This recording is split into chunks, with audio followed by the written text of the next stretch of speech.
Assalamualaikum warahmatullahi wabarakatuh. Perkenalkan, nama saya Zustantria Agustin Minggawati atau dipanggil Bu Tantri. Saya merupakan dosen Prodi D3 Keperawatan Politeknik Kesehatan TNI Angkatan Udara Ciumbelit, Bandung, dengan bidang keilmuan yaitu keperawatan gawat darurat. Pada kesempatan kali ini, saya akan menyampaikan penjelasan terkait pembelajaran keperawatan gawat darurat. Dan video ini dibuat untuk memenuhi salah satu syarat sertifikasi dosen, yaitu PDD UKT PT bidang pengajaran.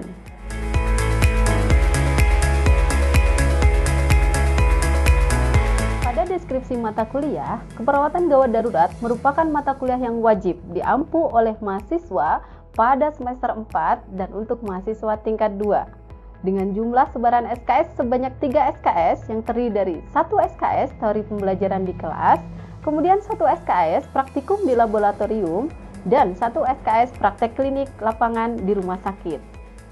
Pada mata kuliah ini menguraikan tentang konsep keperawatan gawat darurat, penata laksanaan pasien gawat darurat yang mencakup bantuan hidup dasar atau basic life support, dan bantuan hidup lanjut atau advanced life support. Kemudian, mata kuliah ini juga membahas tentang asuhan keperawatan berbagai kegawatan pada pasien yang mencakup semua sistem tubuh dan kegawatan di komunitas atau biasa kita sebut sebagai disaster nursing. Capaian pembelajaran mata kuliah pada mata kuliah keperawatan gawat darurat bertujuan agar pada akhir pembelajaran diharapkan peserta didik mampu menguasai konsep keperawatan gawat darurat. 2. Mampu menguasai konsep prinsip pelaksanaan bantuan hidup dasar atau BHD. 3. Mampu menguasai konsep asuhan keperawatan gawat darurat. Dan yang terakhir, mampu mendemonstrasikan asuhan keperawatan pasien gawat darurat.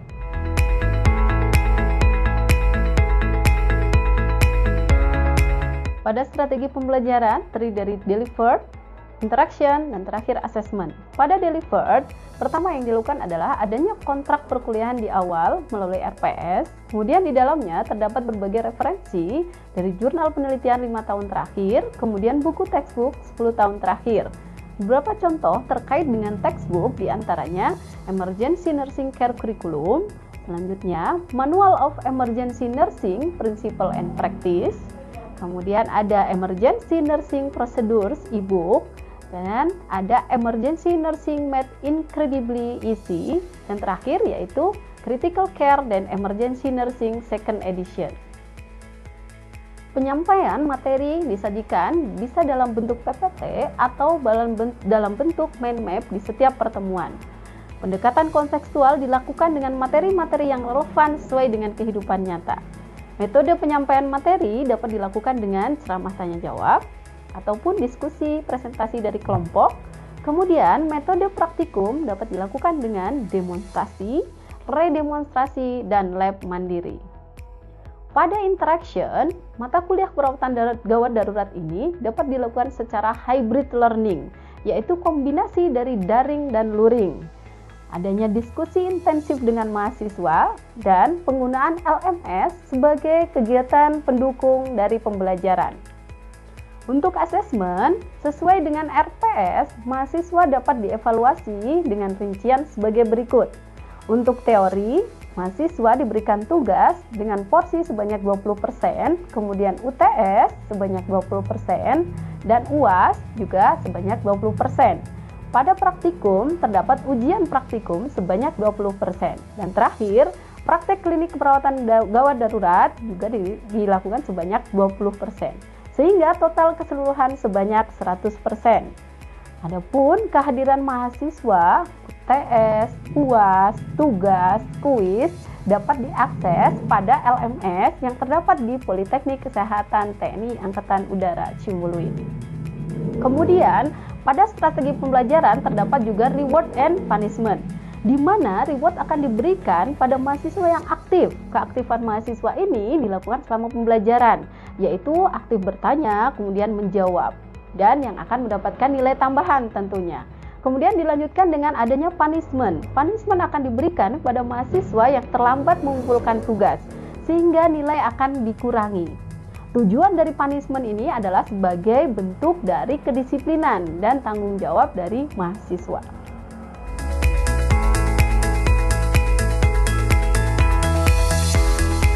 Model pembelajaran pada keperawatan gawat darurat digunakan dengan cara sesuai dengan topik atau materi pembelajaran yang ada. Di antaranya dapat digunakan metode jigsaw, contextual teaching ataupun learning, kemudian case study.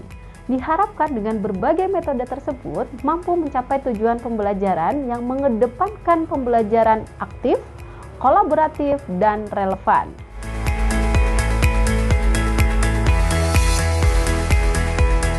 Berikut merupakan cuplikan video pembelajaran pada mata kuliah keperawatan gawat darurat dengan materi konsep asuhan keperawatan gawat darurat.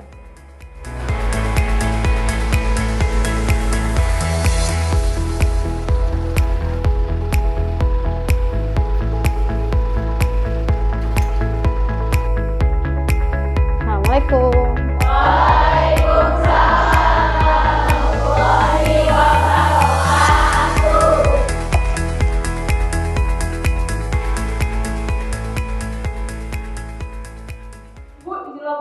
Silakan.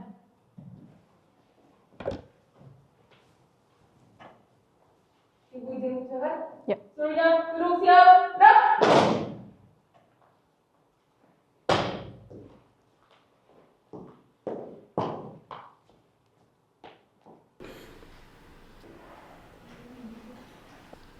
Lapor, mahasiswa keperawatan jumlah 30, hadir lengkap, siap mengikuti materi.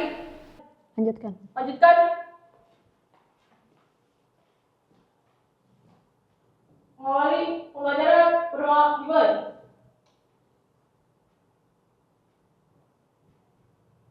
Bernama selesai.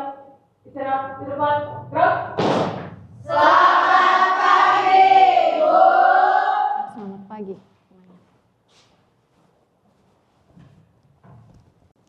Oke, baik. Assalamualaikum warahmatullahi wabarakatuh. Waalaikumsalam warahmatullahi wabarakatuh. Oke, baik. Hari ini sesuai dengan jadwal ya, bahwa hari ini adalah pembelajaran untuk mata kuliah Keperawatan gawat darurat. Oke, ya. Sudah baca RPS-nya ya? Sudah. Kita mau membahas tentang apa? Konsep asuhan keperawatan gawat darurat. Oke, baik ya. Artinya sudah membaca nih RPS-nya masing-masing.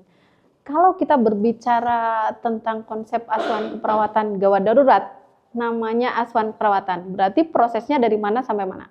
Dari pengkajian sampai evaluasi. Oke, itu jangan dilupakan ya. Apapun konteksnya, keperawatan apapun, dimulai dari pengkajian dan diakhiri sampai Evaluasi. termasuk adalah gawat Darurat. mungkin teman-teman kan kemarin saya udah nyuruh nih untuk membaca beberapa literatur. Ada nggak bedanya antara asuhan keperawatan gawat darurat dengan keperawatan yang biasa nih? Kalau kemarin-kemarin kita apa belajarnya? KMB ya, betul ya? Ada bedanya nggak? Ada. Apa bedanya?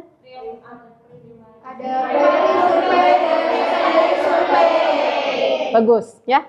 Jadi konsepnya saya ingin membawa Anda ke konsep yang berbeda dengan KMB. Mungkin nanti akan ada maternitas ataupun anak. Itu juga membawa perbedaan tersendiri. Tetapi yang paling mencolok memang adalah keperawatan gawat darurat. Tadi ada primary survey, ada secondary survey. Oke, baik. Kita lanjut ya. Maaf belum saya slideshow. Nanti kita akan berbicara tentang primary survey dan secondary survey. Kalau primary survey seperti yang ada di PowerPoint, bisa dari A sampai E. Ada yang mengatakan A sampai I. Itu yang lengkapnya ya, fullnya ya. Tapi ada juga yang udah simple aja, yang penting terwakili A, B, C aja. Jadi sampai C, A, B ataupun C, gitu ya. Berarti kita bahas tentang primary survey ini. Kalau RW ini A, B, C, D, E. Gampangnya adalah menghafal alfabet. A, RW. Tentu ini sudah tidak asing lagi mungkin ya bagi teman-teman. RW di sini kita lihat apakah ada obstruksi atau tidak. Biasanya disertai dengan penurunan kesadaran. GCS sudah dong, GCS ya, kita belajar. Nah, nanti kita coba review lagi, kita ulangi lagi ya. Seperti apa GCS. Kemudian apakah ada cedera di RW? RW itu jalan? Jadi ada cedera atau tidak? Oke. Kemudian di breathing. nanti kita bisa saja menemukan adanya tension open valve. Nah, ini adanya ruptur pada diafragma atau kegagalan ventilasi. Nah, ini kaitannya dengan breathing tuh permasalahannya ada di situ, gitu ya. Kemudian di sirkulasi ini adanya hemoragik atau perdarahan. Bisa dari eksternal maupun internal. Kemudian adanya tamponade, ini ya. Kemudian ada anafilaksis dan shock neurogenik. Sirkulasi ini kaitannya dengan shock. Udah ada tanda-tanda shock, udah sirkulasinya berarti ada masalah, ada gangguan. Oke, kita lanjut lagi. Tadi kan saya sampaikan ya, A bisa sampai A sampai C atau A sampai E atau A sampai I gitu ya. Kita lanjut lagi, primary survey di sini adanya kita apa yang harus di assessment? Pertama adalah kepatenan jalan napas. Ada sumbatan atau tidak? Kan macam-macam sumbatannya ya. Bisa li, tidak. Bisa ca, bisa benda apa? Ya, nasi, makan bakso atau apapun ya, cilok dan sebagainya. Itu yang sering menghambat jalan napas. Adanya potensi kesulitan untuk mengeluarkan atau membebaskan jalan napas ini. Kemudian manajemennya atau manajemen di sini adalah tindakan yang harus dilakukan apa? Kita kasih O2, basic manuvernya, head chin lift ataupun jump. Terlihat itu ya. Kalau head chin lift kalau ada trauma Oke, lanjut adalah definitive airway. Kita bantu pemasangan selain apa? ETT ya. Kalau itu udah nanti di rumah sakit ya biasanya ya. Kalau di luar oke, boleh OPA ya menggunakan itu. Lanjut, breathing. Asesmennya di sini apa yang kita kaji adalah udara yang masuk ke dalam tubuh kita. Ya, trakeanya. Ada apa trakeanya? Ya, itu ada pergeseran atau tidak. Lanjut, oksigenasinya bagaimana? Ventilasinya bagaimana? Kemudian apa tindakannya? Tetap pemberian oksigen. Dekompresi, kemudian ventilatory support. Pakai mesin. Jadi ETT tadi disambung dengan mesin ventilasi ya atau ventilator. Biasanya di ruang ICU. Oke, bagus. Sirkulasi, apa yang kita kaji? Level of consciousness atau kesadaran. Kemudian skin color-nya biru, merah, hitam ya. Itu akan memberikan makna yang berbeda-beda ya. Kemudian hemodinamiknya bagaimana? Adanya hemoragik. Kemudian manajemennya adalah kontrol perdarahan. Tadi sudah saya sampaikan aliran darah. Dia bisa berkurang. Bisa menghilang dan sebagainya. Maka kita harus kontrol perdarahannya. Kemudian restore volume, tambahin volume cairan. Dengan cara pemasangan 2 jalur bisa ya. Pakai cairannya apa? Mantap ya. Oke. Kita lanjut. Disability. Nah, ini khas. Ada 3 ya kan? GCS, kemudian pupil apa? Kemampuan ini. Ya, motorik dan sebagainya. Itu paling mudah menghafalkannya seperti itu. Kemudian manajemennya adalah jangan sampai ada secondary injury. Anda ini nanti kan akan menilai dan sebagainya. Jangan sampai kalau ada fraktur tambah fraktur lagi ya. Nggak ada fraktur jadi fraktur lagi. Itu yang harus diperhatikan. Kemudian kita lanjut ke secondary survey. Primary survey udah beres nih. Kita lanjut ke secondary survey. Secondary survey kita pakai ample. Ada bahasa Indonesianya pakai kompak, tapi lebih familiar mungkin pakai ample ya. A, alergi, M, medikasi, P, L, last meal, dan event. Alergi selain makanan adalah obat. Okay. Medication maksudnya apa? Obat yang dikonsumsi biasanya. Misalnya pasien DM, konsumsi obat ya, oral insulin atau suntik insulin gitu ya. Kemudian past medical history, riwayat kesehatan sebelumnya. Ini ditanyakan ke pasien? Karena pasien belum tentu. Last meal, makanan selain jenis makanannya, jam. supaya kita tahu apakah masih ada di abdomen, ya sisa-sisanya masih ada atau tidak. Kemudian event leading to injury. Gimana kejadiannya? Ya, itu bisa kita tanya ke siapapun ya, yang mengantar atau siapapun. Pentingnya adalah supaya tahu, oh ternyata jatuh dari lantai 2, berarti curiga fraktur, ya. Fraktur apa? Karena berarti kan cara membuka jalan napasnya menggunakan itu. Nah, mengapa pentingnya kita tanya itu? Fungsinya ke arah sana. Oke ya. Kemudian lanjut adalah cycle examination atau head to toe. Cepat ya head to toe-nya, bukan head to toe seperti tingkat 1, bukan ya. Ini cepat. Dari mulai kepala sampai kaki. Kepala, leher, kemudian ke tangan, ke dada, kemudian ke kaki. Harus cepat hitungannya. Nggak boleh 1 menit pun nggak boleh. Beberapa detik saja. Ya, kita lihat apakah adanya luka tambahan misalnya ya. Ketika kita inspeksi, apalagi? Semua teknik kita gunakan. Apa yang bisa kita gunakan itu ya. Kemudian tanda-tanda vital dan intervensi lainnya, mungkin adanya nyeri ya. Kita harus mengkaji nyerinya menggunakan, kalau tidak sadar berarti kan nggak bisa ya kita tanya nyerinya secara langsung. Kita pakai mungkin bisa pakai Wong Baker scale atau pen scale lainnya yang untuk pasien-pasien yang tidak sadar gitu. Karena khusus nih areanya IGD dan ICU. Oke, itu dari saya. Kemudian selesai. Oke, tadi beberapa hal terkait dengan teoritisnya.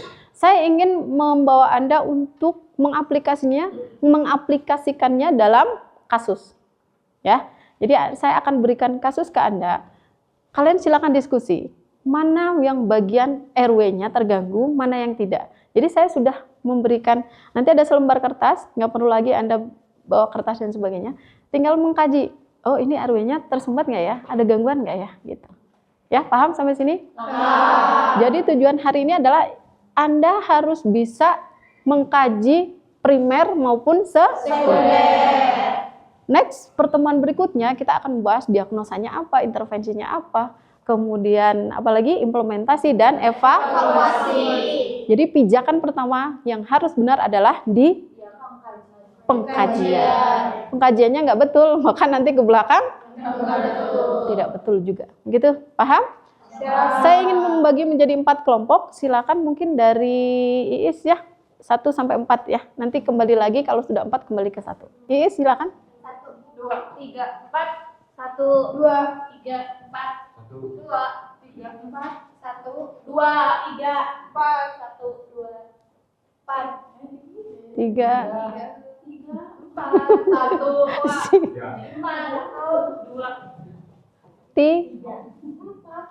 Oke, baik. Silakan Anda membagi diri atau sesuai dengan kelompoknya. Silakan diskusi. Nanti akan saya kasih waktu diskusi nggak lama ya, karena hanya mengkaji saja sebentar, 10 menit cukup rasanya ya. Setelah 10 menit diskusi, Anda presentasi. Saya tunjuk nanti kelompok mana yang akan presentasi. Paham sampai di sini? Siap. Oke, ya. Silakan Anda bergabung sesuai dengan kelompoknya masing-masing ya, melingkar.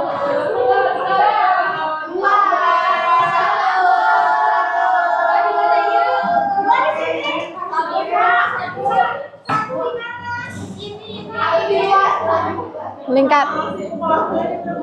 Melingkar.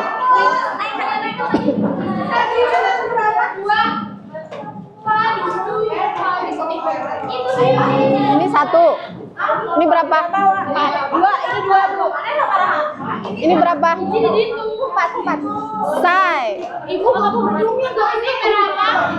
ya, baik. Ini akan saya bagikan kasusnya masing-masing ya. Silakan dibaca, dikerjakan. Waktunya tadi berapa menit? 10 menit. Silakan secepatnya mengerjakan. Setelah itu akan saya tunjuk siapa yang mempresentasikan hasil diskusi kelompoknya ya. 2 soal, jadi ada 2 kode. Ini silakan nanti masing-masing. Kelompok 3 mana? Jangan ya, ini aja.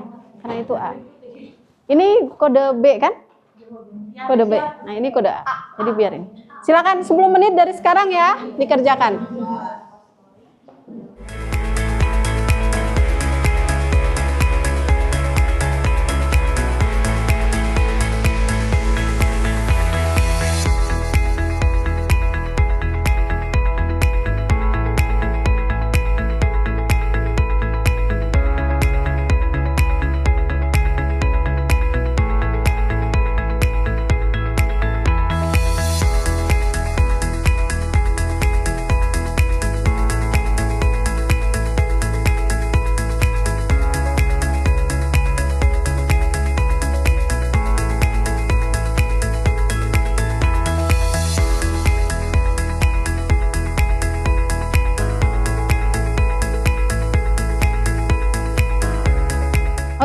waktu 10 menit telah berakhir. Kita mulai untuk presentasi ya. Mau saya tunjuk atau ada yang menawarkan diri? Tunjuk. Yang kode A, soal kode A mana aja? Yang dapat kode A? Oke, kelompok ini aja. Ya, yang presentasi. Kode B. Sebelah sini aja, karena sebelahan. Oke, silakan siapa yang mewakili?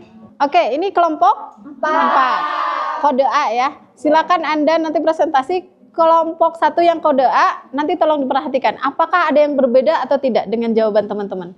Silakan kelompok 4. Ibu untuk membacakan. Izin Ibu untuk soalnya apakah dibacakan atau langsung? Langsung aja. A sampai E. Baik. Izin mempresentasikan kalau dari kelompok 4 sendiri untuk primary survei pada bagian airway itu terdapat masalah pada jalan nafas. Terdapat perdarahan di jalan nafas. Nah, itu terus ada suara nafasnya juga gargling kayak kumur-kumur. Nah, di sini kelompok kami menemukan masalah keperawatannya yaitu bersihan jalan nafas tidak efektif. Lalu di breathing-nya ditemukan respirasinya 32 kali per menit. Nah, untuk pergerakan dadanya asimetris, terus nafasnya juga cuping hidung, tidak ditemukan otot bantu nafas, henti nafas tidak ada, keluhan lain tidak ada. Nah, di sini kami juga menemukan open pneumotorak. Masalah keperawatannya ada pola nafas tidak efektif. Lalu pada bagian sirkulasi, di sini akralnya dingin, nadinya 56 kali per menit, diaforesisnya tidak ada, pucatnya tidak ada, perdarahannya positif, keluhan lain tidak ada. Di sini ditemukan tanda-tanda shock hipovolemik. Nah, di sini masalah keperawatannya resiko shock hipovolemik. Untuk disability-nya, di sini kami menemukan GCS-nya ada 8, tingkat pupilnya isokor, hemiparesisnya tidak ada, kejang tidak ada, gelisah tidak ada, keluhan lain tidak ada. Nah, di sini kami menemukan masalah cedera kepala berat di mana ditandai dengan GCS-nya 8 tadi. Nah, di sini untuk masalah keperawatannya ada perfusi cerebral tidak efektif. Untuk exposure-nya ini kami hanya menemukan lebam di area punggung saja. Untuk masalahnya kami belum menemukan. Sudah, Ibu. Oke, baik. Terima kasih kelompok 4 ya sudah mempresentasikan tadi hasil diskusinya. Sekarang saya akan bawa ke kelompok 1 ya. Silakan ditanggapi apa yang tadi sudah disampaikan oleh kelompok 4. Ada beda atau tidak gitu ya. Mungkin di hasil pengkajiannya atau dari masalah keperawatannya. Silakan kelompok 1 untuk ini. Siapa yang mewakili? Saya, Ibu. Silakan. Baik, rekan-rekan, izin membandingkan juga hasil dari kelompok saya. Di sini mungkin kurang lebih sama, tapi ada beberapa hal yang berbeda. Terutama di breathing, kita ada tambahan masalah keperawatan, yaitu gangguan integritas kulit karena ada luka terbuka. Lalu untuk di sirkulasi, kita menggunakan shock hemoragik karena kita berfokus kepada perdarahannya. Lalu untuk GCS-nya kita 7. Mungkin selebihnya itu aja sih yang berbeda. Terima kasih, Bu. Baik, kelompok 1 ya, terima kasih. Tadi mungkin ada beberapa perbedaan, tapi sama ya, karena 8 dengan 7, walaupun ini nanti kita bahas lebih rinci lagi apa perbedaannya itu. Sama-sama cedera kepala berat ya, sama itunya. Oke, terima kasih untuk 2 kelompok. Beri aplaus untuk 2 kelompok.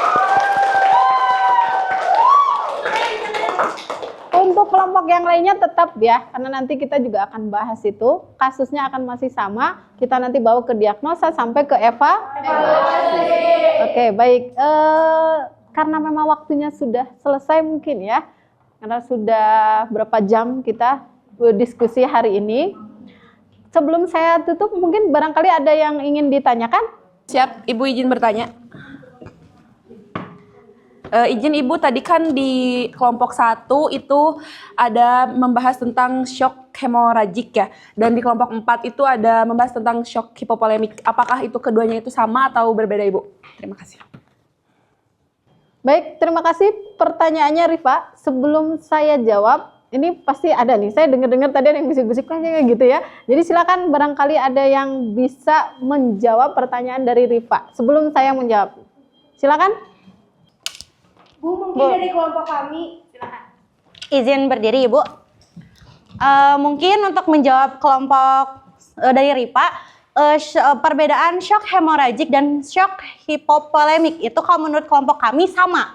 Karena dari tanda gejalanya juga sama, adanya kekurangan cairan. Yang membedakan itu shock hemoragik itu terjadinya perdarahan. Tapi perdarahan itu adalah bagian dari cairan. Mau darah, mau muntah, mau cairan apapun yang dikeluarkan oleh tubuh itu masuknya shock. Nah, shock hemoragik ini adalah bagian dari shock hipovolemik karena di SDK itu adanya shock hipovolemik. Mungkin Ibu sekian jawaban dari kelompok kami.